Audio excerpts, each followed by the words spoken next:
გაერთიანებული წყალმომარაგების კომპანიამ ფრანგ პარტნიორთან ურთიერთთანამშრომლობის ხელშეკრულება გააფორმა. კომპანია სერეკა ქართულ მხარეს წყალმომარაგების სფეროში განსახორციელებელ ცვლილებებზე გაუწევს კონსულტაციებს. შემუშავდება სპეციალური პროგრამა, რომელიც რეგიონებში სასმელი წყლის მიწოდების გაუმჯობესებას და კორპორატიულ განვითარებაზე იქნება ორიენტირებული.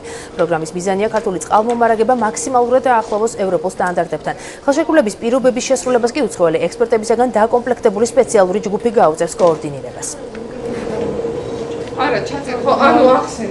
პროგრამა არის წელიწადნახევრიანი და თავისთავად გულისხმობს იმას, რომ კომპანია გადავიდეს ევროპულ სტანდარტებზე მართვაში, რათა ჩვენ მივიღოთ მეტი მხარდაჭერა ინფრასტრუქტურული პროექტების განსახორციელებლად სხვადასხვა იგივე დონორებისგან და სხვა საფინანსო ინსტიტუტებისგან. ჩვენ სიამოვნებით ვეხმარებით წყალმომარაგების კომპანიას იმ პროგრამის შემუშავებაში, რომელიც ხარისხის გაუმჯობესებაზე იქნება ორიენტირებული. ჩვენი კომპანია სიამოვნებით გაუწევს ქართულ მხარეს კონსულტაციებს ისეთ საკითხებზე, როგორიცაა რეგიონში სასმელი წყლის მიწოდების გაუმჯობესება და კომპანიის კორპორატიული განვითარება.